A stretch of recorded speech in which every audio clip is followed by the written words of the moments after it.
Pattaya City Expats Club is a non-profit social organisation and our speakers are volunteers.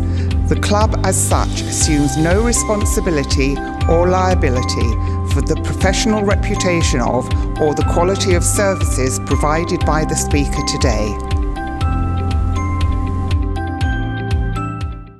Well, I usually say good day in Swatika, but I'm now much more prepared to say action, because we have it with us a director, a writer, an actor, a teacher of acting, and goodness knows what else, Kaprice Kea. And Kaprice Kea, I must say, he actually is in IMDb International Movie Database, and he wrote and directed The Butterfly Man, which I've seen and is a really worthy film. 78% rating on Rotten Tomatoes. Would you say that's possibly the highlight of your career so far? Good question. Yes, I think so, because it meant that I relocated from London to Thailand, and that was a huge shift in my life, and I'm still here. Yes, it's a big shift in many people's lives, shifting to Thailand. So what are you most proud of all the things you've done that actually managed to get finished? Well, pride is not something I really think of, or I'm not really like that. But I'm just happy if I can keep working and making films. That's the most satisfying.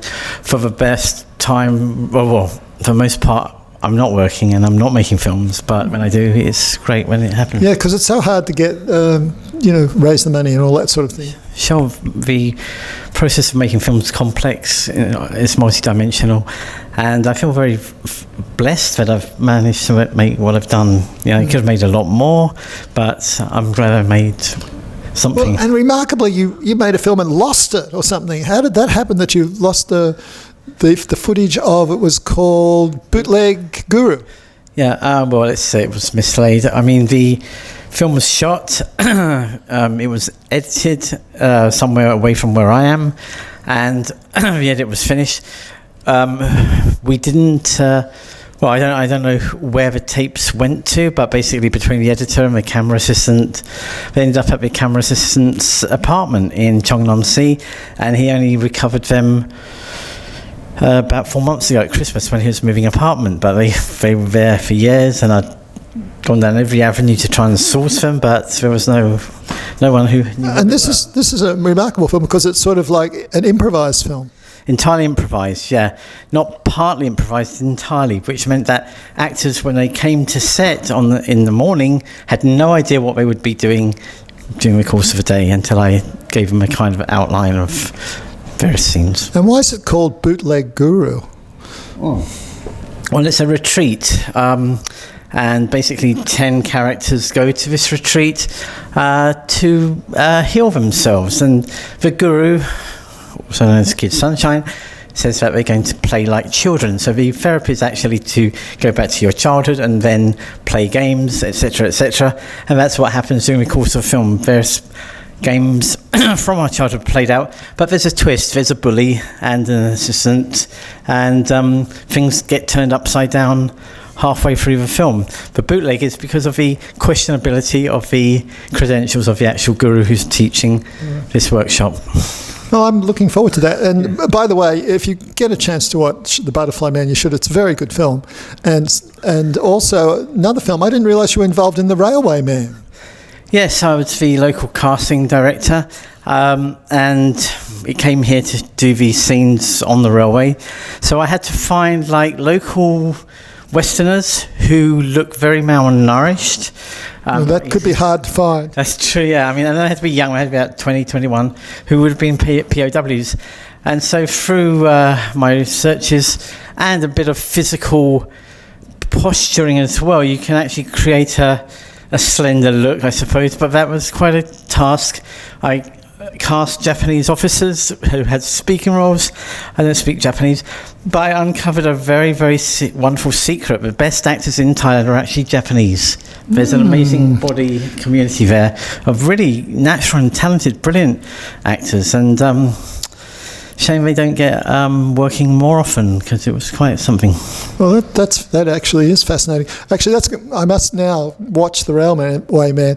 I have to say that I've never liked that title. I thought that was a really strange title, The Railway Man. It's a bit of a train-spotting title, isn't it? Yeah, well, Trainspotting's a much better title than The Railway Man. Yeah. I don't know why they came up with that title. It's about post-traumatic stress disorder and all sorts of things. Yes. And you did a film that involved post-traumatic stress disorder with that film about male rape.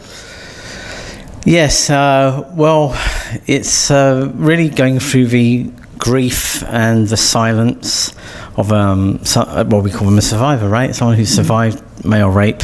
And when I made the film, which was in '95, well, there was very little about the subject in the mainstream, but the actual charity who came to see the film, Survivors, said the depiction was authentic, and the situation is far wider spread than anyone could ever imagine. Especially in prison. So in America, the group most likely to be raped demographic is males in prison.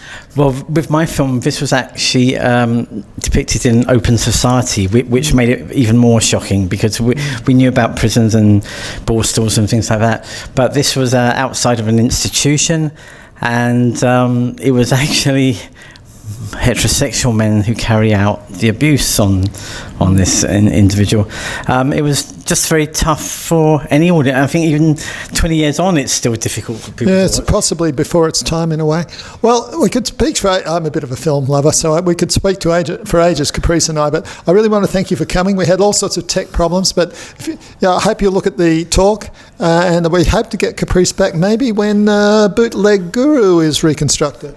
Yes, well, here we go. If anyone was interested in putting some finance together for that, I'd be very, very appreciative. Yes. Money's not my greatest. How do they contact you? Why don't they contact me through you? Why don't you try that? Good luck with that. My website's down at the moment. Oh, well, I can give you an email address anyway. Yeah. But we can have a very open conversation about what needs to be done to finish the film and get it out there. Not much, actually, just sound mixing. Editing is such a long process, though, isn't it? Oh, my God. Well, the film was cut 15 years ago. Oh, my God, it was already cut. Yeah, see, one of the great things about digital films now is it's harder to lose. Well, I said it's cut, but we only had the low-res version. What I've got back now is the original high-resolution tapes, which mean that it's now commercially viable to cut it at high res and put it out there. But low res, you'd be struggling on a 40-inch monitor to actually enjoy the image. Now you can put it on a big screen or whatever, and it'll stand up, and the sound works. Technically, it's fine, it's funny, and a good watch, I believe. Yeah, well, I'm looking forward to seeing. Perhaps we'll be treated to some excerpts from it down the track. It features Joe Cummings, Lonely Planet, and Way from Titanium. If you know Way, Titanium, the first ever hip-hop band in Thailand, huge following, and various other very familiar faces, I would say, to people who've lived in Thailand for some time. Well, many thanks, Kaprice. Thank you too. Really, I know you put a tremendous effort in, and sorry we had some technical issues, but we did get there. It's like, it's in the can now. It's in the can, yeah. You just have to edit it down. Preparation is always important. You can always fall back on preparation. Yeah, but you know what it's like on set, things go wrong and you can never foresee, right? Well, we improvise, don't we? Yeah. All right, and speaking of that, we're going to improvise the ending. It's a goodbye from us, farewell, goodbye from you, goodbye. Goodbye from me. Bye-bye.